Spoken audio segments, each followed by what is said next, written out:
Hello दोस्तों। आज है लेक्चर लेक्चर 1 बायोलॉजी का।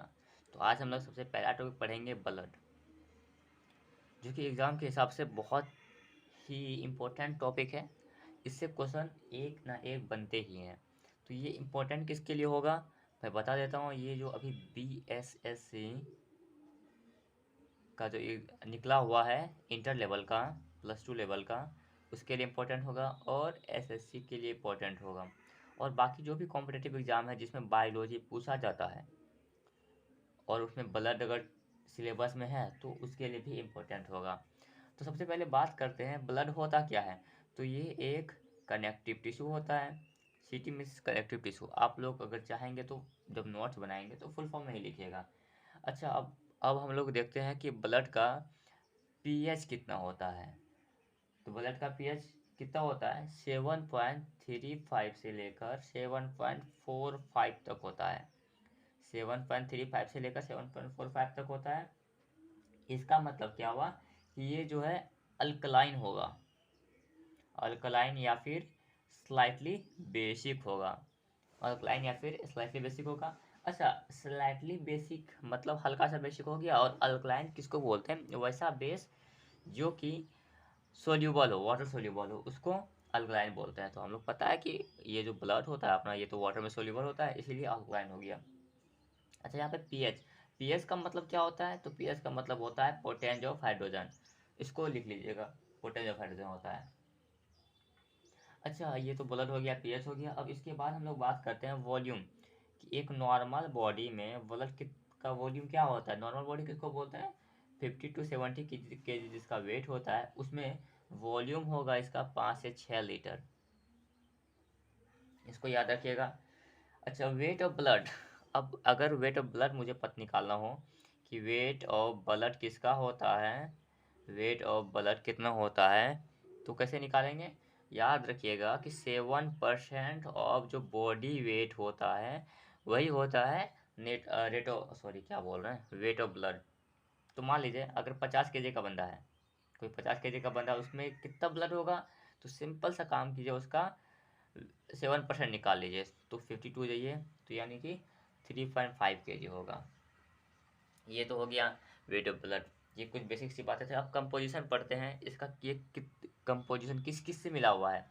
तो ब्लड जो है जनरली 3 टाइप से मिलकर बना होता है। एक तो है प्लाज्मा, सॉरी सॉरी सॉरी, मुझे 3 टाइप नहीं बोलना चाहिए था, 2 टाइप से बना होता है। एक प्लाज्मा और एक होता है सेल्स या फिर कॉर्प्यूसल्स। वैसे सेल्स ही बोल लीजिए आप इसको, ये सब तो वैसे आता नहीं है। जिसमें प्लाज्मा होता है 55% और सेल्स होता है 45%। इस सेल्स के अंदर ही वो आएगा, जैसे अपना है क्या बोलते हैं, RBC WBC, वो सब इसी के अंदर आएगा। प्लेटलेट्स ये जो होता है लिक्विड येलो कलर का होता है। और जैसे कि मैंने कहा RBC WBC और प्लेटलेट्स इसी में आएगा। अब इसको थोड़ा सा डीप में पढ़ लेते हैं, कंपोजिशन ऑफ प्लाज्मा। तो प्लाज्मा जो है इसमें 92% तो वाटर ही होता है। ठीक, 7% होता है इसमें प्लाज्मा प्रोटीन। 7% प्लाज्मा प्रोटीन होता है, जिसमें कि एक है अपना एल्ब्यूमिन, और फिर है ग्लोब्यूलिन, फिर होता है प्रोथ्रोम्बिन, और एक होता है फाइब्रिनोजन। ठीक, जिसमें से अगर 7% प्रोटीन का ही बात किया जाए तो इसमें भी उस 7% को अगर 100% मान लेंगे हम लोग, तो एल्ब्यूमिन 60% होता है, ग्लोब्यूलिन 36%, 36% होता है, और ये दोनों मिलकर 4% होता है। वैसे इसका कोई हिंदी नाम नहीं है, इसलिए मैं इसका हिंदी नाम नहीं बता रहा हूँ। अच्छा, इसका नाम हिंदी नाम होता है रुधिराणु। ठीक, एल्ब्यूमिन क्या करता है? थिकनेस देता है ब्लड को। ठीक, और ये ग्लोब्यूलिन देता है अपने ब्लड को इम्यूनिटी, और ये हेल्प करता है ब्लड क्लोटिंग में।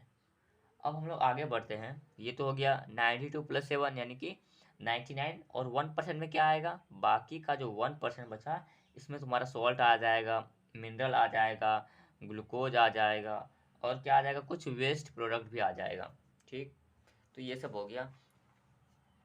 अब हम लोग देखते हैं कि ब्लड वेसल में एक, जैसे कि आपको पता होगा, मैं आपको एक्सप्लेन करता हूँ कि जब ब्लड कट लगता है, कट लगने के बाद अगर ब्लड बाहर आता है तो वो जम जाता है, क्लॉट हो जाता है, हम लोगों को पता है। तो ये ब्लड वेसल में यानी कि नस में ब्लड जमता क्यों नहीं है? तो इसका सिर्फ और सिर्फ एक ही रीज़न होता है कि ब्लड के अंदर जो होता है एक एंटी क्लोटिंग एजेंट होता है। एंटी क्लोटिंग एजेंट जैसा कि नाम से पता चल रहा है कि जो कि ब्लड को क्लॉट ना होने दे। एक होता है anti clotting agent, blood vessel के अंदर होता है एंटी क्लोटिंग एजेंट। तो क्लॉट मिस होता है जमना, तो यानी कि जो जमने ना दे, वो कौन है? उसका नाम है हिपेरिन। हिपेरिन। अच्छा, इसका फॉर्मेशन लीवर करता है, इसको याद रख लीजिएगा, इसका फॉर्मेशन लीवर करता है। अब हम लोग थोड़ा सा देख लेते हैं, ये तो ठीक था। अब हम लोग एक चीज़ देख लेते हैं कि प्लाज्मा काम किस में करता है, इसका फंक्शन क्या है प्लाज्मा का। तो मैं इसको बहुत शॉर्ट में लिखूंगा क्योंकि ये उतना इम्पोर्टेंट है नहीं। तो सबसे पहले तो इसका मैं फंक्शन इधर लिख लेता हूँ। अच्छा, अभी कुछ दिन से ये क्लास कॉपी में चलेगा, इसी तरह बताऊंगा। उसके बाद जैसे मैंने वो जो होता है पेन टैब ऑर्डर कर दिया है, जैसे वो पेन टैब आता है तो उसके बाद पीपीटी में ये क्लास स्टार्ट हो जाएगा।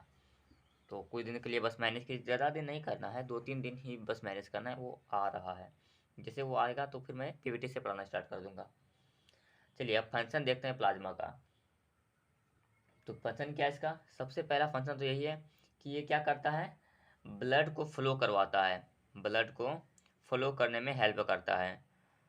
अच्छा, फ्लो करने में हेल्प क्यों करता है? क्योंकि यहाँ लिक्विड पदार्थ है और ब्लड जब तक लिक्विड नहीं रहेगा तो वो फ्लो कैसे करेगा?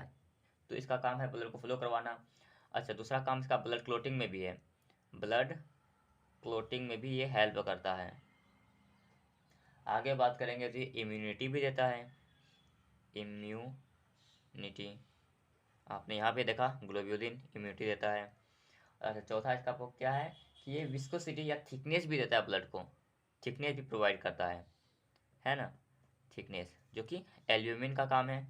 और अब आगे हम लोग देखते हैं, ये हमारे ब्लड का जो पीएच को भी रेगुलेट करता है, पीएच को रेगुलेट करता है, यानी इसी की वजह से पीएच होता है। और साथमा ये ब्लड का टेम्परेचर भी रेगुलेट करता है, ब्लड टेम्परेचर। ऑब्वियस ये बात है क्योंकि यही जो है इसको, इसमें पानी वानी है, पानी है, 92% पानी है, तो टेम्परेचर भी तो यही रेगुलेट करेगा ना। अच्छा, आठवां क्या है, it helps to removal of waste product from our body. क्या मतलब हुआ कि ये जो है वेस्ट को रिमूव करता है, हमारे बॉडी से वेस्ट को रिमूव करता है।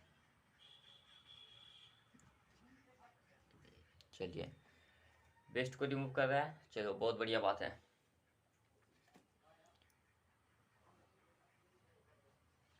अच्छा, आप लोगों ने एक चीज़ सुना होगा, पीलिया, कभी सुना है क्या? कमेंट करके बताइएगा। पीलिया, जिसको हम लोग क्या बोलते हैं, जॉन्डिस भी बोलते हैं, जॉन्डिस। ये होता क्यों है? ये बस इसका सिंपल सा काम है, और ये इसलिए होता है क्योंकि हमारे जो है बॉडी में बिलीरुबिन की मात्रा बढ़ जाती है। बिलीरुबिन की का जो परसेंटेज है वो जब बढ़ जाएगा तो हम लोगों को पीलिया या जॉन्डिस हो जाएगा, जिसमें कि हम लोग पीला पीला दिखते हैं। अच्छा, ये बिलीरुबिन क्या होता है? ये एक येलो कलर का होता है, जो कि लीवर में जाके बनता है। ये इसका भी फॉर्मेशन लीवर में ही होता है जाके, ये लीवर में इसका फॉर्मेशन होता है, येलो कलर का होता है। और ये जब बढ़ जाता है तो उसी को बिलिरुबिन बोलते हैं। अच्छा, बिलिरुबिन है क्या? ये एक पिगमेंट है और कुछ नहीं है। पिगमेंट, आपको पिगमेंट नाम से याद आना चाहिए, क्लोरोफिल। क्लोरोफिल भी एक पिगमेंट होता है जो ग्रीन कलर पौधों में, यानी प्लांट में ग्रीन कलर प्रोवाइड करता है, हरा कलर प्रोवाइड करता है। चलिए, ये तो प्लाज्मा का पार्ट हो गया हम लोगों का। अब हम लोग पढ़ते हैं सेल्स या कॉर्पसल्स को, यानी कि रुधिराणु को। अब इसके अंदर अगर हम लोग पढ़ेंगे, थोड़ा सा मैं इसको एडजस्ट कर लेता हूँ। चलिए, यहाँ तक ठीक है। हाँ, तो हम लोगों को पता होगा, चलिए मैं इसको अच्छे से बना लेता हूँ एक। कहाँ तक आ रहा है? हाँ, यहाँ तक। चलिए ठीक है। तो अब देखते हैं कि ये सेल्स या कॉर्पसल्स कितना था, 45% था ना, बिल्कुल 45% था। चलिए अब इसको 100% मान लीजिए, 45% को ही 100% मान लेना है। तो इसके अंदर क्या क्या आता है, एक तो हमारा आएगा आरबीसी, और एक आएगा डब्ल्यूबीसी, और एक क्या आएगा, कमेंट करके बताइए। तो देखिए, वीडियो को पॉज कीजिए और कमेंट करके बताइए। एक आएगा प्लेटलेट्स। अच्छा, इसमें से मैं ज़रा सा भी वो नहीं, बिल्कुल वेस्ट बिल्कुल भी नहीं पढ़ा रहा हूँ, सिर्फ वही पढ़ा रहा हूँ जो कि एग्ज़ाम के लिए इम्पोर्टेंट है। अच्छा, और इसके बाद जैसे ही एक बार ये कंप्लीट हो जाता है तो इस चैनल पे आपको पूरा जीके जीएस का वीडियो मिलेगा, प्लस में इंग्लिश का ही वीडियो मिलेगा। पर ये वीडियो पर डे डाला जाएगा, उसके लिए टेंशन मत लीजिए। ये अगर आप लोग बीएसएससी इंटर लेवल का कर रहे हैं ना, तो उसके लिए आप बिल्कुल इस चैनल पर रिलाय कर सकते हैं।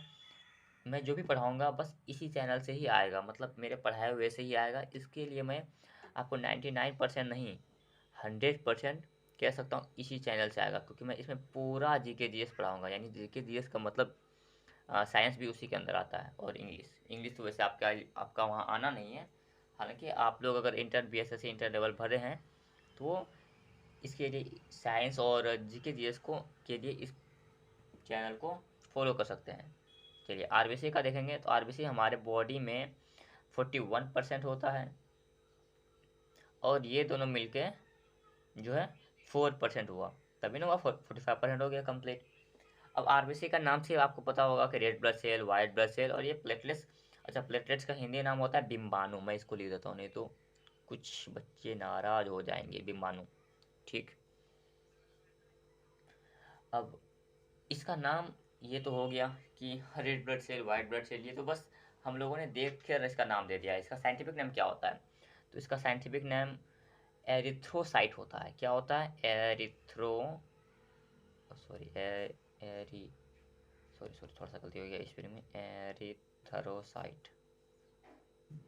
इसका नाम होता है ल्यूकोसाइट, और इसका नाम होता है थ्रोम्बोसाइट। अच्छा, यहाँ पर मैं एक चीज़ बता दूँ कि ये देखिए साइट साइट तीनों को कॉमन है। हाँ, मुझे ये बताना था कि इसका साइंटिफिक नेम का कोई भी हिंदी नहीं होता है, इसका कोई हिंदी नहीं पूछिएगा। अब आरबीसी का साइज़ का बात करेंगे, इधर मैं सब एक साइज लिख देता हूँ, सबका साइज़ कितना होता है साइज।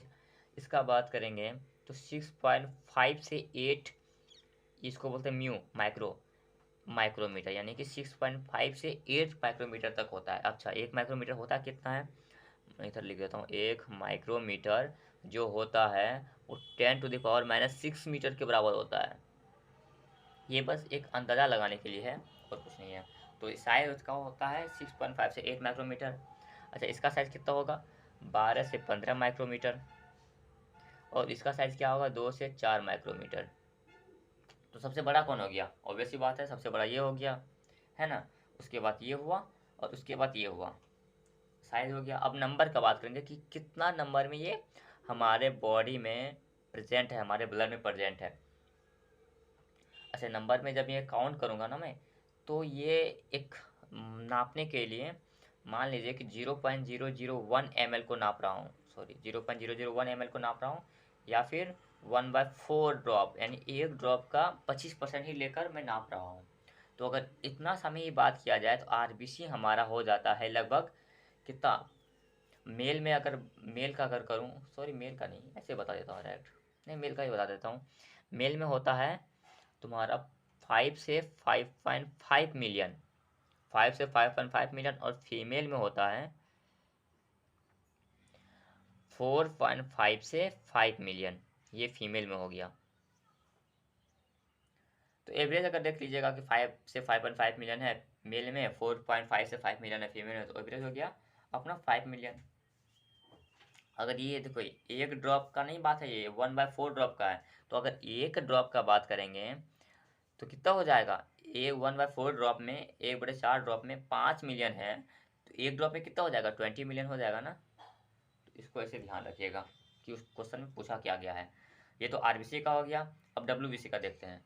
डब्ल्यूबीसी में तो ये बस कुछ ज़्यादा नहीं होता, ये 16,000 से 44,000 तक होता है, और ये होता है 6 से 18 लाख। चलिए आगे बढ़ता है। तो अब आगे क्या इसमें आप लोग देखिए कि साइज में सबसे बड़ा कौन हुआ था, डब्ल्यूबीसी हुआ था, फिर आरबीसी हुआ था, फिर प्लेटलेट्स हुआ था। अच्छा नंबर में आप देखेंगे तो सबसे बड़ा आरबीसी हो जाएगा, उसके बाद प्लेटलेट्स हो जाएगा, उसके बाद डब्ल्यूबीसी हो जाएगा। अच्छा ये मैं क्यों बता रहा हूँ, आप ध्यान रखिएगा कि मैं जितना भी ये बता रहा हूँ इसमें सबका इम्पोर्टेंस ऐसा, मैं एक भी बात नहीं बोल रहा हूँ जो कि ऐसे इम्पोर्टेंट लेस जिसका एग्जाम से कोई रिलेशन नहीं है, सबका इम्पोर्टेंस है। अच्छा यहाँ पे आपको एक चीज़ और पूछा जाता है, वो मैं बता देता हूँ कि रेशियो पूछ लिया जाता है एग्जाम में कभी कभार कि आरबीसी, डब्ल्यूबीसी और प्लेटलेट्स में रेशियो कितना है। प्लेटलेट्स यानी बिम्बाणु, तो आरबीसी अगर 600 है तो डब्ल्यूबीसी एक ही होगा और 40 होगा। मतलब एक डब्ल्यूबीसी रहेगा तो 600 आरबीसी रहेगा और 40 प्लेटलेट्स रहेगा। इसको याद रखिएगा क्योंकि ये एग्जाम में पूछा जाता है। अब डिजीज पढ़ लेते हैं कि इसके डिजीज आरबीसी के कारण कौन सा डिजीज होता है। तो यहाँ पे मैं लिख देता हूँ डिजीज। डिजीज क्या होता है, अगर आरबीसी कम हुआ तो एनीमिया हो जाएगा, एनीमिया हो जाएगा। और आरबीसी अगर ज़्यादा हो गया तो वो पॉलीसाइथेमिया हो जाएगा। इसको क्या बोलते हैं, पॉलीसाइथेमिया।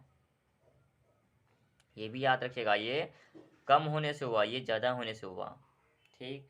और अगर डब्ल्यूबीसी कम हो जाता है तो बहुत सारे डिजीज हो जाएंगे क्योंकि डब्ल्यूबीसी का काम ही है इम्यूनिटी देना। तो अगर यही अगर कम हो गया तो बहुत सारे डिजीज हो जाएंगे। और जो ये बहुत सारे डिजीज होते हैं इसको नाम देते हैं हम लोग ल्यूकोसाइटोपेनिया, ल्यूकोसाइटोपेनिया। अच्छा यहाँ पे पेनिया का मतलब कमी होता है, इसको याद रख लीजिएगा, रूट वर्ड है कमी का पेनिया। अच्छा ज़्यादा हो जाएगा तो क्या हो जाएगा, ब्लड कैंसर हो जाएगा, ये कमी के कारण हुआ।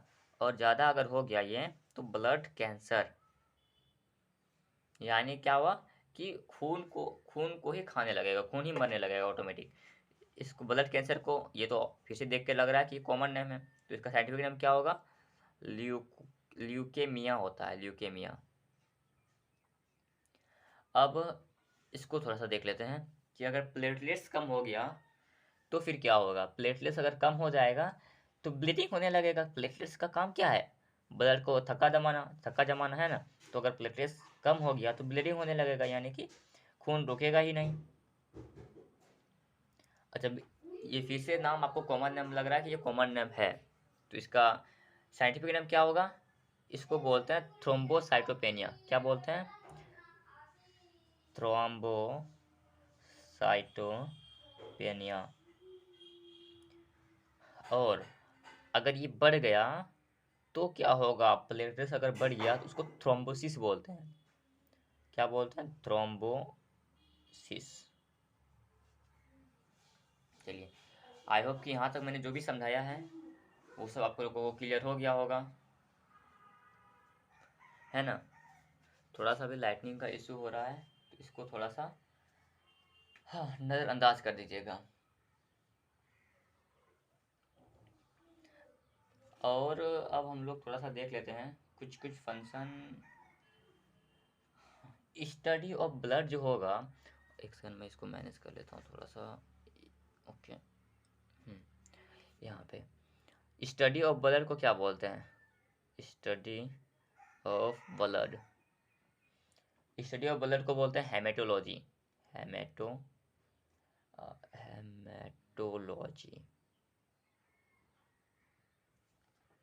ये हो गया, हेमेटोलॉजी हो गया, चलिए ठीक है। और आरबीसी का कुछ कुछ काम देख लेते हैं। आरबीसी का क्या क्या काम होता है, फंक्शन, फंक्शन ऑफ आरबीसी। आप लोग हेडिंग अगर बनाइएगा तो ऐसे लिखिएगा, फंक्शन ऑफ आरबीसी। तो आरबीसी के अंदर अगर इसको तोड़ेंगे, रेड ब्लड सेल, अगर अच्छा आरबीसी का हिंदी नाम क्या है, रक्त होता है ना, रक्त, लाल रक्त कोश कनिकाएं होता है। तो लाल आरबीसी लाल क्यों होता है, ये होता है due to the presence of haemoglobin. किस कारण होता है, क्योंकि इसके अंदर हेमोग्लोबिन होता है। अच्छा यहाँ पे आप लोग देख रहे होंगे हेमो जो है is a root word for iron, आपको पता होगा कि हेमो जो आयरन का रूट वर्ड होगा, और ग्लोबिन तो प्रोटीन का नाम है, हेमोग्लोबिन हो गया। अच्छा आरबीसी मिलता किससे किससे, क्या क्या खाएंगे तो हम लोगों को आरबीसी मिल जाएगा। तो आरबीसी सबसे पहले तो आरबीसी हम लोगों को मिलेगा खाने से ग्रीन लीफी वेजिटेबल, ठीक। दूसरा मिलेगा डेट्स खाने से। अच्छा, तारी को खा लेंगे क्या? नहीं, बिल्कुल भी नहीं। इस डेट्स का मतलब है खजूर, खजूर खाने से। और अमला खाने से। और एक क्या होगा, जैगरी, जैगरी खाने से। अब सर जैगरी क्या होता है, बहुत बच्चों को पता नहीं होगा। तो जैगरी बोलते हैं गुड़ को, गुड़, जैगरी खाने से। हाँ, तो आगे बढ़ते हैं। अब हम लोग पढ़ेंगे कुछ कुछ फंक्शन पढ़ ले क्या। आ जाएगा, वैसे फंक्शन ही पढ़ लेते हैं। हेमोग्लोबिन का फंक्शन क्या होता है? तो हेमोग्लोबिन का फंक्शन होता है, सबसे पहले मैं आपको समझाता हूँ कि ये अगर मेरा लंग्स है, मान लीजिए ये लंग्स है, इसमें ऑक्सीजन जैसे सांस लिए तो ऑक्सीजन आया, ऑक्सीजन आया ना, तो ये क्या करेगा, हेमोग्लोबिन इसको उठा कर ले जाएगा। और इस सॉरी उठा कर ले नहीं जाएगा, हेमोग्लोबिन के साथ ये रिएक्शन करेगा, ऑक्सीजन और हेमोग्लोबिन मिलेगा तो उसको क्या बोलते हैं, ऑक्सी हेमोग्लोबिन बोलते हैं। ऑक्सी हेमोग्लोबिन, ऑक्सी हेमोग्लोबिन बोलेंगे। फिर ये ऑक्सी हेमोग्लोबिन जाएगा फूड के पास, फूड के पास जाएगा और वो ऑक्सीजन, फूड और ऑक्सीजन मिलेगा, तो जिसके बाद क्या बनेगा हम लोगों का, एनर्जी तो बनेगा ही। तभी तो हम लोग फूड खा के एनर्जी लेते हैं। देखिए, ऑक्सीजन और हेमोग्लोबिन मिला तो ऑक्सी हेमोग्लोबिन बना, जो कि फूड के पास गया, फूड के पास रिएक्शन किया, तो उसके बाद एनर्जी और बन गया यहाँ पे एक चीज़ वेस्टेज बन गया, CO2। अभी CO2 का क्या करेंगे, फिर क्या होता है, इस CO2 को हेमोग्लोबिन पकड़ेगा, इस CO2 के साथ फिर से अपना हेमोग्लोबिन आएगा, और सॉरी फिर से हेमोग्लोबिन आएगा और ये बनेगा डी ऑक्सी हेमोग्लोबिन। क्या कहलाएगा, D oxy haemoglobin, haemoglobin, D oxy haemoglobin हो गया ये। फिर इसको जाके डी ऑक्सी हेमोग्लोबिन जाके फिर लंग्स में मिलेगा, और लंग्स के साथ फिर नाक से बाहर आ जाएगा, ये तो हो गया। अब इसको मैं थोड़ा सा समराइज करके लिख देता हूँ कि ये करता क्या है, हेमोग्लोबिन का काम क्या है। सबसे पहला काम है, ये हेमोग्लोबिन का काम है एनर्जी फॉर्मेशन करने का। क्या काम है, एनर्जी फॉर्मेशन करने का, एनर्जी को बनाने का काम करता है। हम लोगों ने यहाँ देखा रिएक्शन में कि एनर्जी कैसे बनता है, एक काम हो गया। दूसरा काम इसका क्या होगा, ये CO2 को बाहर भी निकालता है। मैंने भी बताया कि ये CO2 फिर जाके हेमोग्लोबिन से बनेगा, डीऑक्सी हेमोग्लोबिन बनेगा, फिर जाके नाक से बाहर निकल जाएगा। तो यही सब कुछ काम होता है ऑक्सी सॉरी हेमोग्लोबिन का।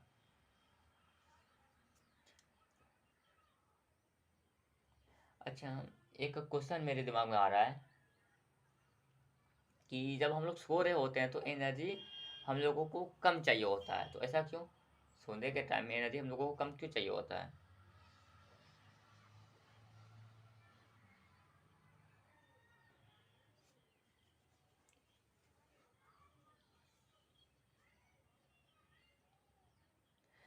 छोटी छोटी, चलिए इसको लाते हैं, इसको इस क्वेश्चन का अगर आपको आंसर पता होगा कि हम लोग सोते टाइम एनर्जी कम चाहिए होता है, मतलब सांस जो होता है हम लोगों को एनर्जी का कम ज़रूरत कम पड़ने लगता है, अगर क्यों ऐसा होता है, अगर इसका आंसर आपको पता होगा तो मेक श्योर कि आप इसको कमेंट कर लेंगे। और ऐसे ही डेली वीडियो आते रहेंगे। पहले मैं बायोलॉजी पढ़ाऊँगा, उसके बाद फिर दूसरा कोई सब्जेक्ट जो कि आप लोग बोलिएगा उसको पढ़ाऊँगा, यानी कि ये GK GS कंप्लीट इस चैनल पर डालूँगा, पूरा कंप्लीट। उस इंग्लिश भी इस चैनल पे पूरा कंप्लीट डालूँगा। तो आप लोग इस चैनल से कनेक्ट हो सकते हैं, जुड़ सकते हैं। अगर आपको ये मेरे समझाने का तरीका ठीक लगा है तो इस चैनल को आप सब्सक्राइब करके रख लीजिए। और जहाँ तक इसका बात है तो मैं इसको जल्दी रिप्लेस करने वाला हूँ, मैंने आपको बता दिया कि एक मेरा पेन टाइम आने वाला है, फिर उसके बाद मैं PPT बनाकर ही क्लास लूँगा। तब तक के लिए थैंक यू, कमेंट कीजिए, सब्सक्राइब कीजिए। और भाई नया चैनल है तो इस चैनल को थोड़ा सपोर्ट भी दिखा